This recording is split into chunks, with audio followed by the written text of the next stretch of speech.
네, 강프로입니다. 자, HLB 한번 보겠습니다. 오랜만에 영상 찍는데 일단 HLB를 볼 때 우리가 생각해야 되는 부분이 있습니다. 주식시장은 기대감에 의해서 움직인다. 자, 지금 확정되어 있는 무언가가 있다면 주식은 이미 그 가격대보다 더 높은 가격대를 형성하고 있습니다. 자, 그거를 우리가 알기 쉽게 보기 위해서 에코프로 한번 볼게요. 에코프로의 주봉을 보면 작년에 뭐 지금은 분할을 했으니까 지금 가격이 바뀌었죠. 원래 이 30만 원이 150만 원이었습니다. 이쪽에서 가격을 보면 시작점을 한번 봐야 돼요. 2만 5천 원부터 30만 원까지 올라왔으니까 대략 15배 정도 주가 상승이 나온 거죠. 이게 23년도 초반부터 있었던 일이고 6개월이 채 걸리지 않았습니다. 2월 달부터 시세가 시작됐기 때문에. 그런데 그리고 30만 원부터 지금 얼마예요? 9만 원입니다. 10만 원도 안 해요. 그러면 여기서 나온 하락폭이 어느 정도 되느냐? 그 부분을 보셔야 되는데 고가에서 저가폭이 무려 70% 하락을 보인 겁니다. 저가까지 본다면. 그럼 제가 이걸 이야기를 왜 드리느냐? 이때 당시에 에코프로를 기준해서 거의 뭐 싸움을 하다시피 막 그런 경우가 있었습니다. 근데 여기서 야 이거 더 간다. 이때 당시 가격으로 봤을 때 600만 원도 간다. 이걸 배터리 아저씨가 이야기를 했습니다. 그러면서 되게 그 추종자들도 많이 생겼고 여러 가지 좀 혼란스러운 그런 시기였죠. 뭐 시장은 항상 혼란스럽긴 하지만 근데 여기서 이걸 보자고요. 실적을 봅시다. 실적을. 주가가 15배 올랐다. 23년도에만. 근데 실제 실적이 어떻게 됐죠? 그렇죠. 22년도의 실적이 21년도의 실적보다 거의 800억에서 6천억까지 올랐으니까 그냥 계산하기 쉽게 대충 한 10배 올랐다고 칩시다. 근데 주가는 15배가 올랐네. 그러면 주가가 실적보다 더 많이 올랐다는 거잖아요. 근데 문제는 이게 아닙니다. 문제는 여기 20년부터 1,700원부터 3만 원까지. 그쵸. 여기까지 먼저 올랐다는 거. 이미 15배가 올라가고 나서 3만 원을 기점으로 해서 그쵸. 다시 15배가 올랐다는 게 문제입니다. 그렇죠? 자, 그러면 우리가 볼 수 있는 부분이 뭐예요? 이미 15배가 올랐기 때문에 실적 다시 봅니다. 여기서 나오는 800억부터 6천억까지 올랐었던 22년도. 제가 왜 22년도, 23년도 시세를 가지고 22년도의 실적을 가지고 말씀을 드리냐면 22년도의 결산 실적, 4분기까지 확인하는 결산 실적이 언제 나와요? 23년 2월 달에 나옵니다. 그러면 23년 2월부터 주가가 올라갔다는 건 마지막 피날레를 장식하러 간 거예요. 왜? 실적이 일단 나왔고 그 이후에는 뭐가 나와야 돼요? 이것보다 높은 실적이 무조건 나와줘야 돼요. 왜? 주가는 먼저 올랐으니까 20년부터 21년까지 뭐가 나왔습니까? 주가 상승이 15배가 나온 걸 우리는 확인을 했잖아요. 그러면 이 내용을 가지고 본다면 에코프로를 기준해서 본다면 지금은 뭐예요? 기대감이 없다. 이제 더 이상. 여기서부터는 이제 실적을 찍어야 된다. 그렇지 않으면 주가 안 올라갑니다. 근데 HLB는 그 내용이 다르다는 거예요. HLB는 뭐예요? 계속해서 기대감. 지금 떨어졌죠. 근데 떨어진 가격대가 23년 12월 달에 FDA 승인 될 거야. 이제 앞으로 흑자 전환 될 거야. 그 기대감을 작용시켜서 저가 고가 따지면 3만 원부터 12만 9천 원까지 올라갔는데 처음 고가 돌파가 나온 그 가격대에서 멈췄다는 겁니다. 그러면 지금부터는 또 뭐예요? 기대감이 작용을 하고 있다. 이 이야기를 드리려고 지금까지 돌아서 이야기를 드린 겁니다. 이 이야기 쉽게 만들기 위해서 지금 한 4분 가까이까지 이야기를 드렸는데 4분 동안 이해가 되셨다면 다행이고 이해가 안 된다면 이 얘기를 곱씹어서 생각을 해봐야 될 필요가 있습니다. 그리고 지금과 같은 경우에는 올라가는 과정에서 이평선을 처음에 뒤집어야 됩니다. 그게 정배열 전환 과정에 나오는 어쩔 수 없는 기간이에요. 그러면 22평선이 62평선을 돌파하는 주가가 아니라 돌파하는 상황이 나오기 위해서 첫 번째 단계가 뭐가 나와야 되느냐? 주가가 62평선을 돌파를 해야 됩니다. 근데 지금부터 올라가려면 30% 상한가에 준하는 시세가 나와야 되죠. 근데 상한가까지 올라가려 그러니까 여기에서 매물대가 쏟아질 거 아니에요. 그래서 기본적으로 우리는 정배열 구간까지 가는 두 가지 조건, 62평이 내려오거나 주가가 올라가서 62평을 돌파하거나 그러면서 22평이 딸려 올라올 때까지 기다리거나 이 두 가지 조건 중에 하나가 나와야 돼요. 그렇죠? 그러면 지금은 올라가면 이 두 가지 조건 중에 22평이 딸려 올라가서 즉 주가가 올라가고 22평이 딸려 올라올 거 아닙니까? 이평선은 평균 가격이니까 딸려 올라올 때까지 내가 상황을 만들었을 때 이 고가에서 매물이 나온다는 건 당연할 거니까 점화한가로 빠졌잖아요. 점화한가로 빠진 거에서 여기서 매물이 나온 건 너무 당연하다. 이건 그냥 100%다. FDA 할아버지가 와도 이거 못 막아요. 매물이 나오는 건 인간의 심리를 어떻게 그걸 다 통제하고 막겠습니까? 자, 앞으로 잘 될 거니까 팔지만 너네 누구도 안 팔까요? 팝니다. 그렇죠? 당장 내 앞에 손실이 보이면 위축되고 주눅들 수밖에 없어요. 그 이야기를 드리는 겁니다. 그러면 후자인 경우가 맞다는 거죠. 62평이 떨어질 거예요. 왜? 주가 떨어졌으니까 평균 가격 떨어지고 그럼 정배열만 만들면 되는 거 아닙니까? 이쪽에서 저가를 형성하고 있는 과정을 지금 보내고 있는 겁니다. 그러면서 지금 뭐가 나와요? 저가 딱 찍고 여기가 뭐예요? 12월 달에 고가 돌파를 했었던 첫 번째 구간, FDA 승인 기대감이 발생했었던 첫 번째 구간, 그리고 나서 저가를 높여가고 있는 그런 상황이 발생하고 있습니다. 여기서부터는 21선과 60일선이 이렇게 뒤집히는 그런 상황이 발생하기까지의 상당한 시간이 소요가 될 겁니다. 그렇죠? 한 2달에서 3달 정도가 걸려요. 한 석 달 보셔야 될 겁니다. 왜? 62평이 떨어지는 데까지 한 석 달 걸릴 거니까. 맞죠? 62평은 거래일 기준에서 60일이니까 한 달 20일 잡고 60일 3개월인 거죠. 그렇죠? 그러면 이제 한 달, 2달 차를 보내고 있죠. 한 달 반이 더 필요하다. 그래야 정배열을 타진해 볼 수 있다. 62평이 다 떨어질 거니까. 그리고 나서 상황이 발생을 하는 겁니다. 그러려면 우리가 저가에 살라고 노력해서 여기서 이제 62평 떨어지고 이런 게 아니라 확인하고 매매를 해야 된다는 겁니다. 이런 부분을 이해했을 때 우리가 어느 정도까지 수익을 볼 수 있느냐 딱 찍어서 이렇게 볼 수 있습니다. 1월 1일부터 6월 20일까지 470%. 이건 제 계좌 수익률입니다. 계좌 수익은 종목 수익이 아니에요. 자, 그러면 이런 정도의 수익을 내기 위해서 내가 어떤 매매를 해왔는지를 보여드리겠습니다. HLB 이야기 드리고 있으니까 HLB를 먼저 봐야겠죠. 확인 12월 달 매수 매도 매수 매도 매수 매도 매수 매도 하한가 매수 매도 손절 그리고 또 확인하고 매수. 그쵸? 수익은 13, 18, 30일 이런 정도의 상황이 나온다. 여기서 사서 여기서 팔았으면 한 300%대 수익이 나왔겠죠. 400% 가까운 수익이 나왔을 텐데 이거 안 된다는 거죠. 그렇죠? 예상을 하지 말라는 겁니다. 확인, 매수, 확인, 매수, 확인, 매수. 이런 정도의 상황을 만들 수 있어야 돼요. 이런 정도의 상황을 만들려면 내가 가격적인 이해가 필요하다. 자, 그러면 바이오만 그런 거 아닌가요? HLB만 그런 거 아닌가요? 이러실 분들을 위해서 제가 다른 상황을 보여드릴게요. 태성입니다.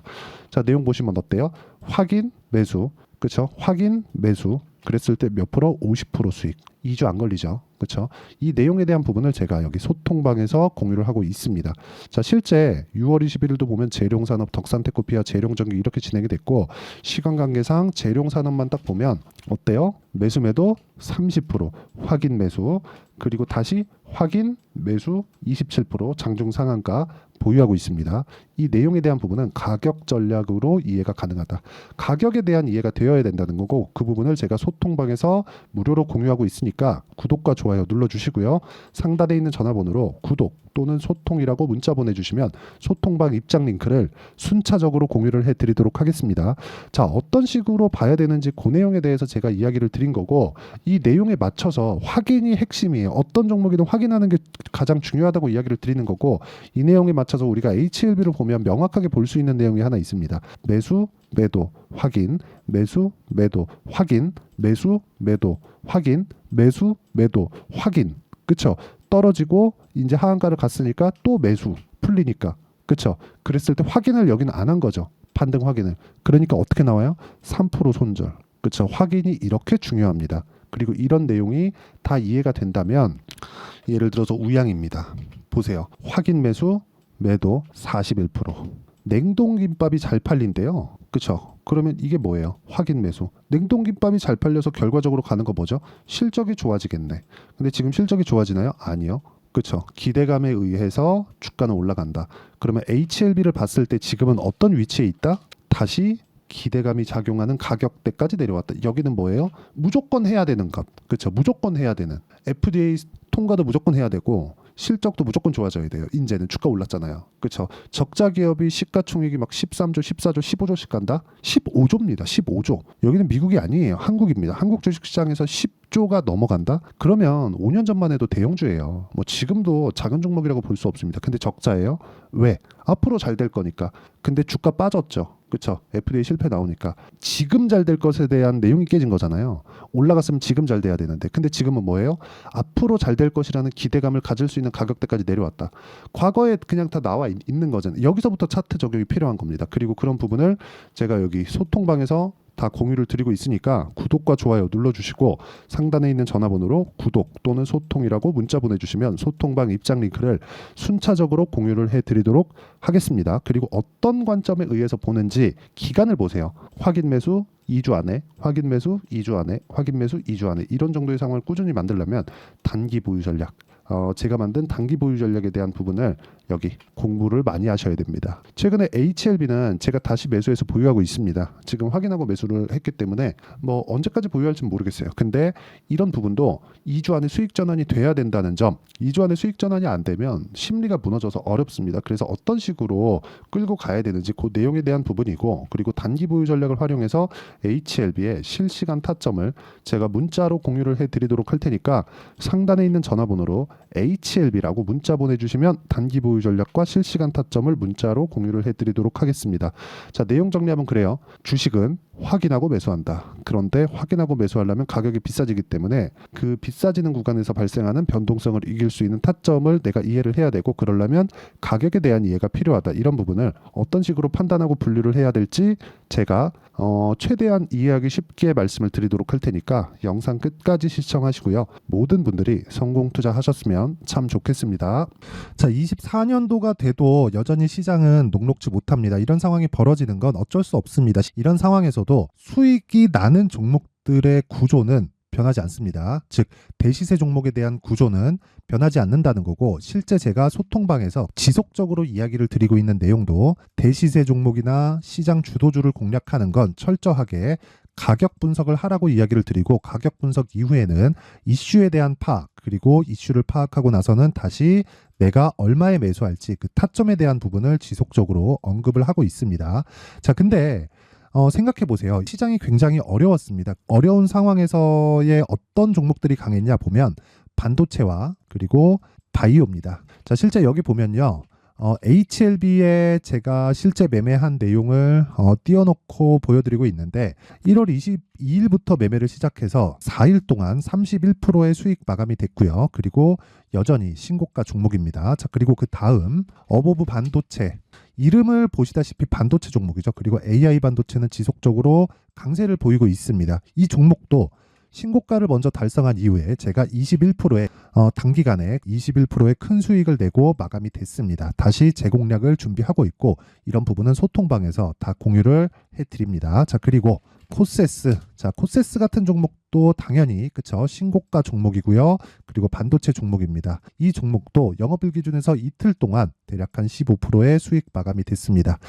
내용을 한번 보시면 어떻습니까? HLB를 포함해서 뭐 30%, 20%, 뭐 15% 이런 식의 수익이 지속적으로 발생하고 있는데, 이 세 종목 모두 다 신고가 종목이고 1월 달에 시장이 약세를 보이고 있는 구간에서도 강했었던 그런 종목입니다. 특징점이 하나 있는데 그 이슈에 앞서서 가격이 먼저 반영했다는 거죠. 그렇게 제가 가격을 먼저 보고 이슈에 대해서 파악하는 이유는 결과적으로는 큰 시세를 먹기 위한 사전 준비 작업입니다. 실제로 큰 시세를 먹기 위해서 사전 준비 작업을 했을 때 여기 레인보우 로보틱스 127%, 그리고 ISC 98%, 그리고 한미반도체 97%의 큰 수익을 내는 상황을 만들 수 있습니다. 어떤 식으로 소통방에서 진행됐는지, 그쵸? 그 상황을 제가 이야기를 드린 건데, 이런 상황도요, 당연히 신고가를 공략했을 때 가능한 겁니다. 자, 그러면 이번에도 마찬가지입니다. 그쵸? 정부 주도의 코리아 디스카운트 해소 방안이 2월 달에 발표를 하고요. 그리고 2월 달에 발표된 내용을 토대로 주가가 움직이는 게 아니라 이미 움직인 내용이 있죠. 실제 이 내용은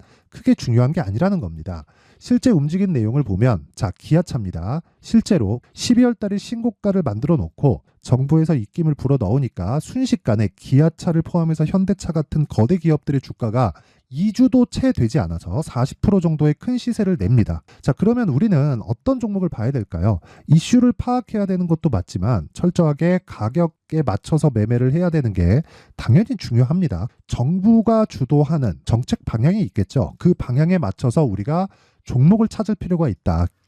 자, 그러면 답이 나왔습니다. 정부가 주도하는 방향에 맞춰서 제2의 기아차를 찾는 게 지금은 중요하다. 근데 정부 정책의 방향에 맞게 가자. 그랬을 때 앞서서 제가 보여드렸었던 내용인 여기 레인보우 로보틱스 127% 그리고 ISC 98% 그리고 한미반도체 97%와 같은 수익을 낼 수 있습니다. 물론 시간에 대한 부분은 최소 2주의 시간이 필요하고요. 그리고 최장 3개월 안에 끝내야 됩니다. 자, 기아차의 시세를 보셨던 것과 같이 2월 달에 정부 정책의 방향이 결정되고요. 바로 3월 달이면 시행입니다. 자, 그러면 우리는 거기에 맞춰서 당연히 종목을 찾아야 되고 제가 제2의 기아차를 찾아놨습니다. 제가 아까 전에 소통방에서 이야기를 드렸었던 내용 다 공개를 해드렸는데 그 내용처럼 종목만 받고 싶다 하시는 분들은요. 상단에 있는 제 전화번호로 대시세, 자, 대시세라고 문자를 보내주시면 정부 정책의 방향에 맞는 종목을 모든 분들에게 무료로 공개를 해드리도록 하겠습니다. 자, 제가 원하는 건 채널 성장이 목적입니다. 자, 그래서 구독과 좋아요 꼭 좀 부탁드리고요. 모든 분들이 정부 정책에 맞는 방향으로 매매를 이어가서 큰 수익 보셨으면 좋겠습니다.